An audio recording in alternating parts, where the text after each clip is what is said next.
Welcome to Storytime with Miss Sarah. Today, we'll be reading one of my favorite stories, The Tale of Benjamin Bunny, written and illustrated by Beatrix Potter. One morning, a little rabbit sat on a bank.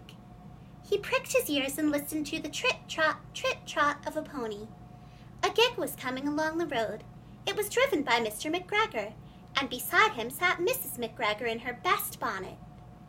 As soon as they had passed, little Benjamin Bunny slid down into the road and set off, with a hop, skip, and a jump, to call upon his relations, who lived in the wood at the back of Mr. McGregor's garden. That wood was full of rabbit holes, and in the neatest, sandiest hole of all lived Benjamin's aunt and his cousins, Flopsy, Mopsy, Cottontail, and Peter. Old Mrs. Rabbit was a widow. She earned her living by knitting rabbit wool mittens and muffetees. I once bought a pair at a bazaar. She also sold herbs, and rosemary tea, and rabbit tobacco, which is what we call lavender. Little Benjamin did not very much want to see his aunt. He came round the back of the fir tree, and nearly tumbled upon the top of his cousin Peter. Peter was sitting by himself. He looked poorly, and was dressed in a red cotton pocket handkerchief. "Peter," said little Benjamin in a whisper, "who has got your clothes?" Peter replied, "The scarecrow in Mr. McGregor's garden," and described how he had been chased about the garden and had dropped his shoes and coat. Little Benjamin sat down beside his cousin and assured him that Mr. McGregor had gone out in a gig, and Mrs. McGregor also, and certainly for the day, because she was wearing her best bonnet. Peter said he hoped that it would rain. At this point, old Mrs. Rabbit's voice was heard inside the rabbit hole, calling, "Cottontail! Cottontail! Fetch some more chamomile!" Peter said he thought he might feel better if he went for a walk.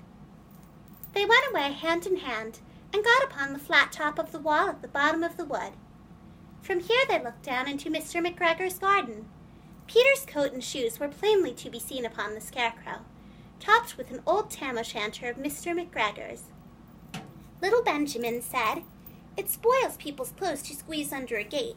The proper way to get in is to climb down a pear tree." Peter fell down head first, but it was of no consequence, as the bed below was newly raked and quite soft. It had been sown with lettuces. They left a great many odd little footmarks all over the bed, especially little Benjamin, who was wearing clogs. Little Benjamin said that the first thing to be done was to get back Peter's clothes, in order that they might be able to use the pocket handkerchief. They took them off the scarecrow. There had been rain during the night.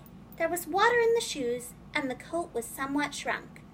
Benjamin tried on the tam-o'-shanter, but it was too big for him.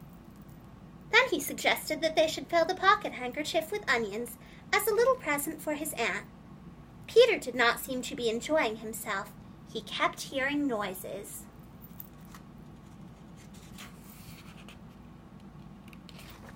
Benjamin, on the contrary, was perfectly at home and ate a lettuce leaf.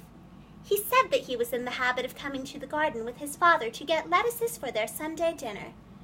The name of little Benjamin's papa was old Mr. Benjamin Bunny. The lettuces certainly were very fine. Peter did not eat anything. He said he should like to go home. Presently he dropped half the onions. Little Benjamin said that it was not possible to get back up the pear tree with a load of vegetables. He led the way boldly towards the other end of the garden. They went along a little walk on planks, under a sunny red brick wall. The mice sat on their doorsteps cracking cherry stones. They winked at Peter Rabbit and little Benjamin Bunny. Presently Peter let the pocket handkerchief go again. They got amongst flower pots and frames and tubs. Peter heard noises worse than ever. His eyes were as big as lollipops. He was a step or two in front of his cousin when he suddenly stopped. This is what those little rabbits saw round that corner. Meow.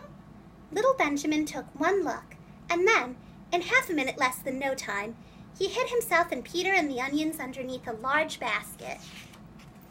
The cat got up and stretched herself, and came and sniffed at the basket. Perhaps she liked the smell of onions. Anyway, she sat down upon the top of the basket. She sat there for 5 hours.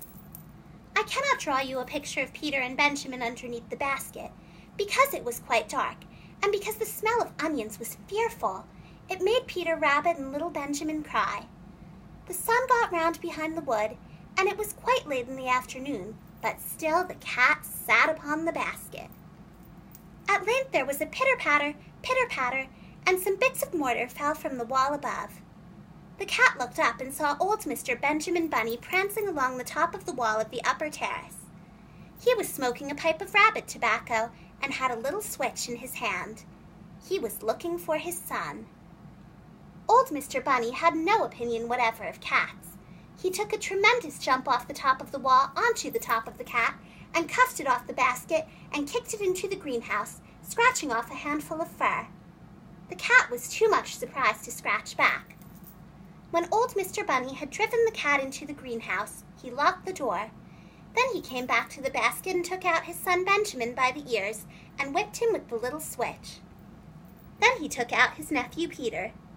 Then he took out the handkerchief of onions and marched out of the garden. When Mr. McGregor returned about half an hour later, he observed several things which perplexed him.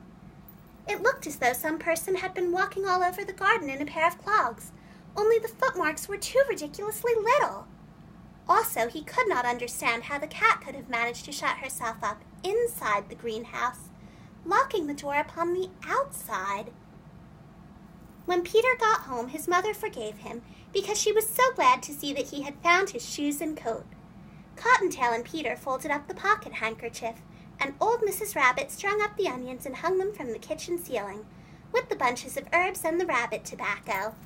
That was the tale of Benjamin Bunny. I hope you enjoyed it. Goodbye.